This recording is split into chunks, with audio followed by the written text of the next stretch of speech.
Bem-vindo a mais um Hoje à Noite. Hoje eu estou aqui com Ademir Bento. Muito obrigado por me receber na sua casa, meu amigo. Ok. É um prazer, uma satisfação. Recebi várias sugestões a entrevistar o senhor devido à qualidade do seu assunto, os conhecimentos sobre Caeté, meio ambiente, as águas, né? Exatamente. É muito interessante. Então, assim, é muito interessante, pessoal. Eu dividi essa entrevista em 3 blocos. Vamos falar sobre Caeté agora, vamos falar carnaval. No segundo bloco a gente vai falar um assunto mais amplo sobre o estado, o meio ambiente. Terceiro bloco a gente já vai entrar aí na sustentabilidade e aí vai. Uma entrevista muito bacana, viu? Um brinde. Então, Ademir, o senhor é natural de Caeté mesmo? Eu sou filho de Caeté, nascido, criado em Caeté. Vivi grande parte da minha vida aqui. Trabalhei fora um tempo também. Onde? Mas eu trabalhei em Itabira, na Vale Itabira. Depois trabalhei em Belo Horizonte, em algumas empresas. E eu tinha começado minha experiência profissional trabalhando na antiga Rural Mineira, que era subsidiária da Ferro Brasileiro. E a Rural Mineira é anterior à Ferro Brasileira? Não, né? Nada a ver. Ela foi criada pela Ferro Brasileiro. Foi criado pela Ferro Brasileira. Era subsidiária, criada pela Ferro Brasileiro. Eu trabalhei por 2 períodos na Rural Mineira. E entre um e outro período, eu trabalhei fora de Caeté. Eu trabalhei em Itabira e depois trabalhei em Belo Horizonte. Teve alguns problemas que trouxe um problema maior para mim, foi um problema de saúde mesmo. Eu tenho um problema respiratório que só agravou. E naquela época impediu que eu continuasse em Itabira. E a função qual que era o ofício? Naquela época, eu sou formado em contabilidade. É bastante diferente do que eu pratico hoje, porque é muito por pesquisa e tudo mais. Então, naquela época, eu trabalhei com contabilidade, trabalhei com serviço pessoal. Então, a formação na contabilidade foi mais sobre sobreviver, porque assim, pelo pouco que eu sei do senhor, o meio ambiente é um prazer, né? Exatamente.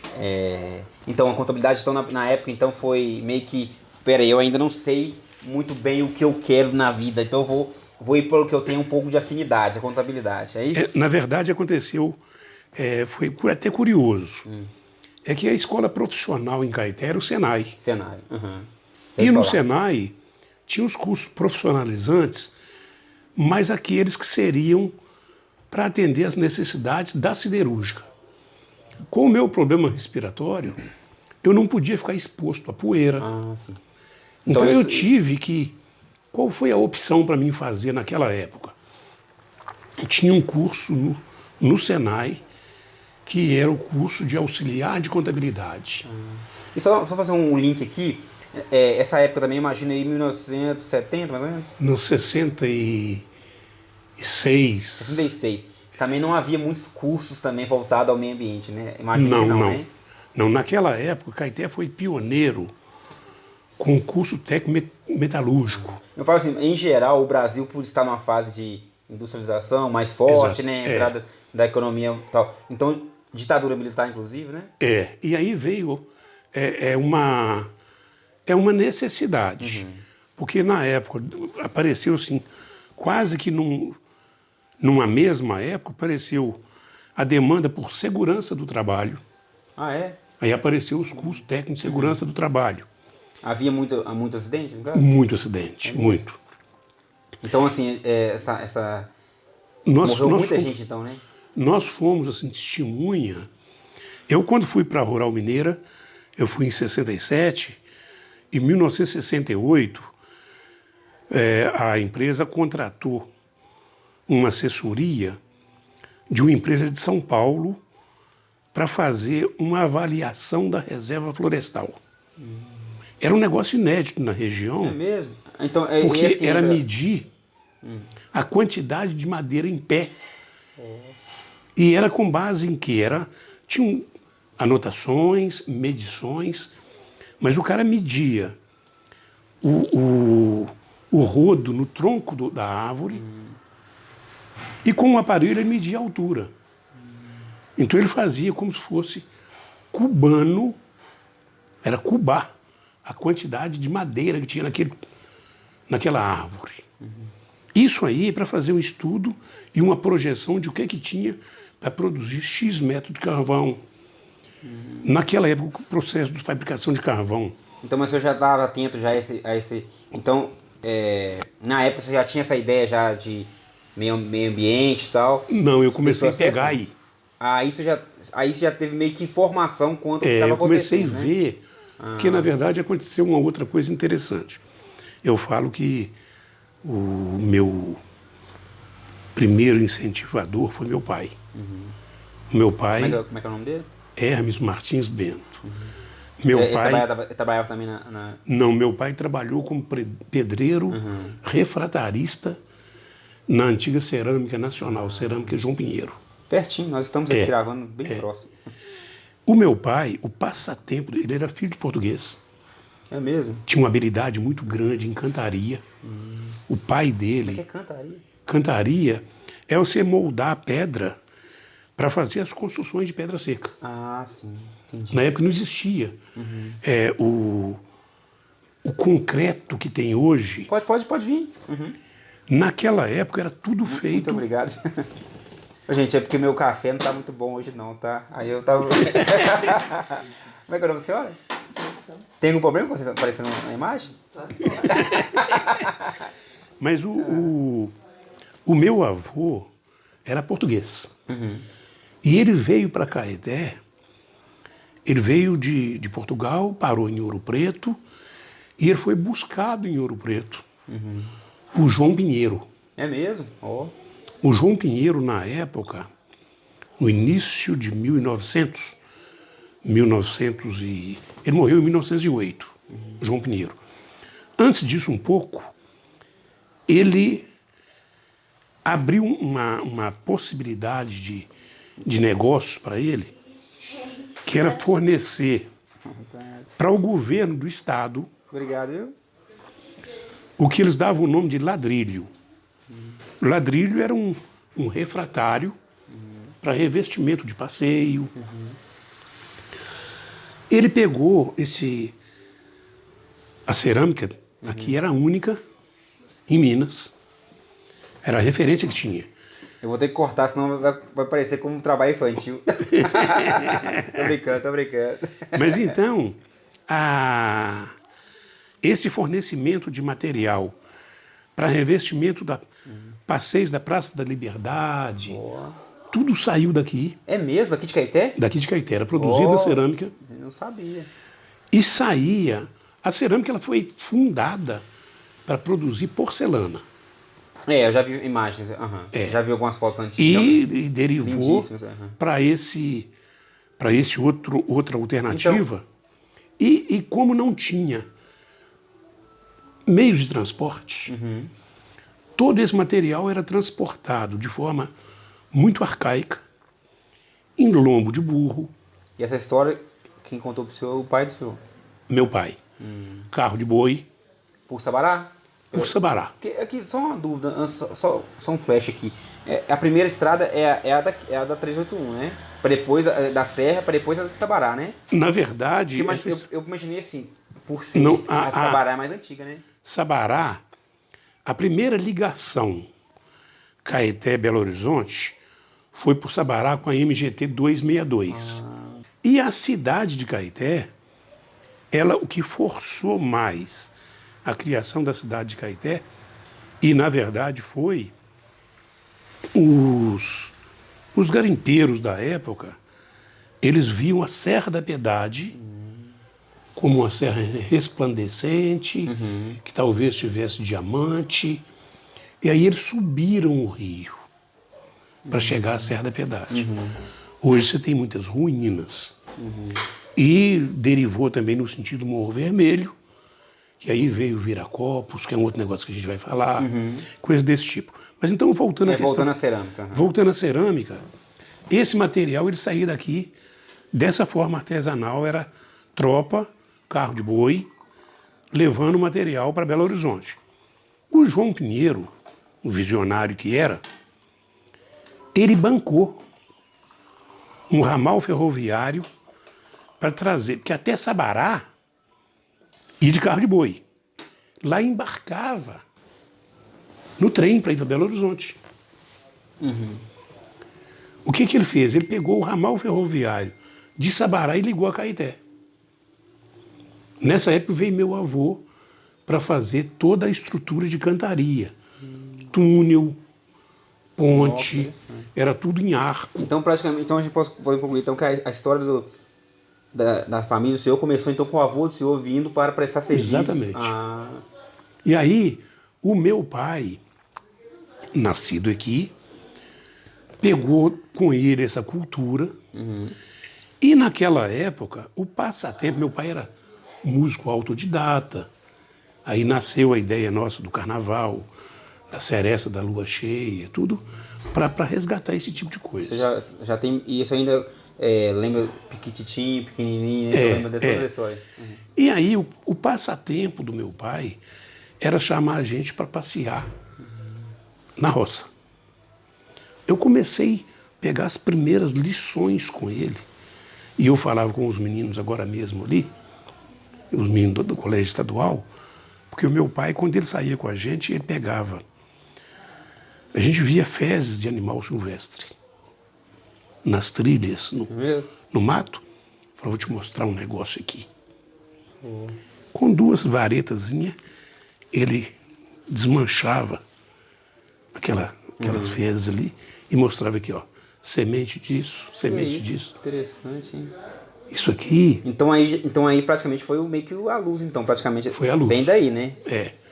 Então começou por aí mostrando a influência de você proteger o animal, que o animal era o semeador. Numa cadeia, né? Numa cadeia. Todos têm a E nós tínhamos, e perdemos, estão perdendo agora, é uma referência que era a riqueza de planta medicinal. Que grande parte dela era multiplicada com os animais. Entendeu? Então essa herança, esse aprendizado, né, veio dessa época. Outra coisa, você sempre morou aqui? A família do senhor sempre morou aqui nessa região? Imagina que deve ser uma das primeiras casas aqui, né? Ou não? Essa casa onde eu moro hoje, naquela época existia um sistema de ocupação que eles falam, hoje ainda fala, é o poceiro. Sim. Então o meu avô, ele teve uma autorização para construir uma casa nesse terreno, só que aqui era fundo de quintal. Essa rua que está aqui hoje era a estrada real, era o caminho de boi. É mesmo? Que levava da região de Sabará, Itabira e outros Guanhães. O gado todo que vinha para ser abatido, tanto o boi quanto o porco, era tocado, não existia transporte. Então aqui passavam comitivas de boiadeiros levando 400, 500 cabeças de gado. Nasceu daí esse trecho da Estrada Real. Saem Raposos, o Rola Moça, Contagem, com a Contagem das Abóboras, que eram os tropeiros que faziam isso. Aprendi também com isso com o pai do meu sogro, avô da minha mulher, que foi tropeiro, nascido e criado em Itambé, veio para aqui depois, mas que trabalhou com tropa desde Colatina, no Espírito Santo, até Belo Horizonte. Sempre com tropa. Então, esse aprendizado ele vai chegando aos poucos. Quando eu fui para a Rural Mineira, em 67, a Rural estava implantando os primeiros projetos de plantio de eucalipto. Nessa época só existia uma avenida que cortava a cidade, né? Praticamente, Só. Essa data, né? Que começava aqui na... A avenida começava na Cerâmica e terminava na Ponte da Estação. Na Ponte da Estação. Dali da ponte, a estação ferroviária aqui, que vai para o Bom Sucesso. Ali onde você atravessa ali para ir para o Bom Sucesso. Sei. Tem as ruínas. Nossa, então era só isso aqui. Era só isso. Então o resto era com um canteiro no meio. Então o resto era... tinha um canteiro no meio? Tinha um canteiro no meio. Era da Cerâmica até ali aquela ponte da estação que atravessa ali. Então é pouquíssimo. Dali para baixo era tudo terreno, mato. Fundo de quintal. Mas existia uma trilha? Existia ali uma trilha do lado, onde essa estrada de boiada o transporte, ele vinha basicamente era isso. Ele vinha de Antônio dos Santos, descia na Biboca, ali onde está a rua João Madalena de Brito, e onde está o SJ hoje, era um grande curral. Dali eles saíam, passavam, atravessavam a linha, perto de... A linha veio depois, né? Mas o caminho já existia. Ali onde está o jornal Opinião. Atravessava ali. Inclusive, eu de criança, eu lembro que próximo ao Jornal Opinião existia uma casinha lá, não existia? Não? Existia. E aí atravessa, de criança, eu lembro mais ou menos. e vem no sentido Jardim Bandeirantes. Dali atravessava e entrava pelo Córrego Machado para sair na avenida, naquele ponto ali onde está o Matador Antigo. Ali era trilha de tropa. E subia. Entre a cerâmica e a ponte da estação, tem um beco, até hoje, que liga a Avenida João Pinheiro à Rua Mato Dentro. Sei qual que é. Inclusive é muito mal conservado. Muito né? mal. É uma briga que a gente tem para resgatar. Mato e é até perigoso dependendo do que você Pois faz. é, e fizeram um Eu negócio já passei lá algumas vezes, já passei. que não é o que a gente quer, mas que vai Pra você acontecer. ver, pela história, ali então carrega uma história ali, né? Toda uma história. A gente podemos concluir que é um dos primeiros caminhos Exatamente. que eram... Então, dali, os tropeiros vinham pela rua Mato Dentro, subiam na Travessa Mato Dentro, que está logo ali, saía aqui e passava por aqui. Daqui para cima, tudo terreno devoluto, era mato.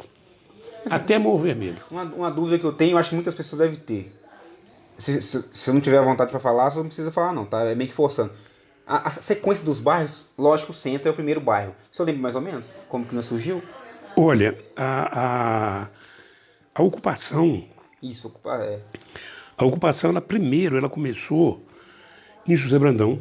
Ah, José Brandão? Em José Brandão, porque Eu imaginei em torno quando entrou a siderúrgica, que a história da siderurgia em Caeté, ela começou com a usina Gorsex. Nossa, isso é muito antigo. A usina Gorsex. A usina Gorsex, eu não sei se ela é antes ou se é logo depois da José da Silva Brandão e Companhia. E isso foi mais ou menos no início de 1900.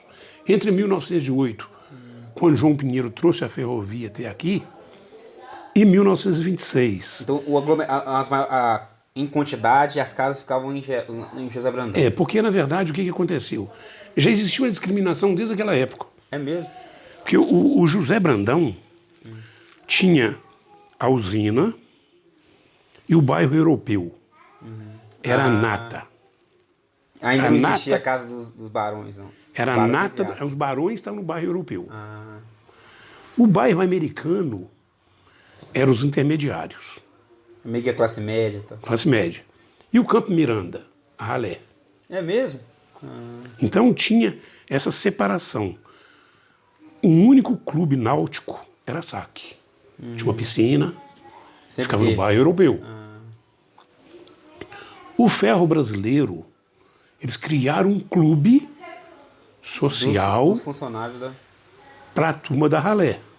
Ah, é? Para a turma da ralé. Não misturava. E depois de um determinado tempo, ficou o pessoal do escritório central, ficou meio perdido. Então eles criaram o Clube dos Funcionários, com salão de festa, com tudo. Quadra de esporte. Então ficou... E hoje colocaram um prédio de todo tamanho, tampando a visão da pedrona. Exatamente. Então, esse crescimento que ficou mais centralizado ali, e tinha uma polarização, porque aqui você tinha a Cerâmica João Pinheiro, que foi o João Pinheiro idealizador, e cresceu, mas existe uma discussão, uma polêmica muito grande, porque a Companhia Metalúrgica Barbará, ela chegou de instalar uma unidade ali onde está hoje a CPRM. É mesmo? E naquela época, dizem que ficou uma briga política. Os Pinheiros, que eram donos da cerâmica, já tinham o ramal ferroviário atravessando dentro da área da Barbará para trazer vagões. Eu alcancei carregamento de material refratário. Era muito arcaico na época, mas era um tijolo que era um tijolo refratário que era usado para fundir os tarugos de aço. Tarugo de aço e de bloco de aço. Então, como é que ele era fundido? Era um tijolo bastante grande, tinha os redondos e tinha os quadrados. Macho fêmea. Então eles iam colocando, emendando macho fêmea sem nada de cola, coisa, ou massa, coisa alguma. Aquilo colocava e soltava a bica do aço líquido. Ele enchia aquilo, enchia o que seja, já está no ponto de quebrar, marreta quebrava o tijolo todo. Aquilo era sucata, já jogado fora. Então, saía carretas, vagões cheios de... Eles falavam virola. Virola era esse Pra que tijolo. serve isso? Essa que era para fundir o tarugo de aço. Ah, entendi. Entendeu? E no princípio ela era produzida com uma máquina que era manual. Hoje, quando você passa naquela área da cerâmica, você ainda vê algumas prensas antigas que eram manuais também. Inclusive o pessoal para ainda, produzir, infelizmente, picha também, faz... para produzir uns tijolos especiais que eram para a indústria. Deixa eu te perguntar, então podemos concluir também que a cerâmica é a primeira indústria, grande indústria de Caeté. Na verdade, eu falo isso assim, sem medo de errar. Pelo menos o que tem notícia, né? É que o ciclo do desenvolvimento de Caeté, ele começou com o ouro e madeira, lógico. Depois ele veio com a cerâmica. Foi no início dos anos de 1900. Final de 1800, início de 1900. A questão do ouro que você falou era o que, mais ou menos? O que seria? Era o ouro do garimpo. Então, mas há documentos relatando garimpos aqui, no caso? Onde assim tem? Então eu vou abrir um parênteses só para falar de um dos pontos. Quando eu falei que a cidade, que o garimpeiro subiu o rio, e quando ele chegou no Gaia, ali em Sabará, ele encontrou dois braços. É o Ribeirão Comprido, que sai no sentido Morro Vermelho, e o Caeté, que passa por Pompéu e sobe. Tem sinal de ocupações. A mina Cuiabá, ela começou a ser furada lá embaixo, na beira do rio.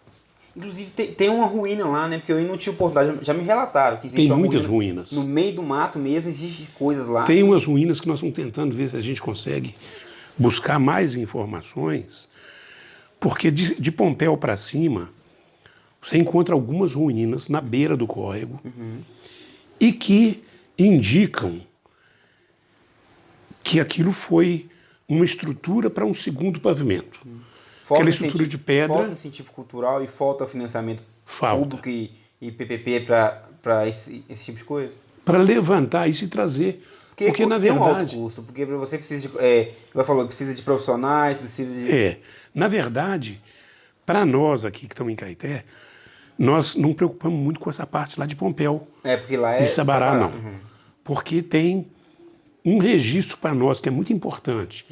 Se a gente conseguisse resgatar, era o cemitério dos ingleses. O cemitério dos ingleses é uma estrutura que ela é do ciclo do ouro e ela está um pouco abaixo de José Brandão. Na onde ali, mais ou menos? Na beira da linha. É mesmo? Na beira da linha. Mas é particular? A propriedade é particular. Dos Novais, provavelmente, né? Não.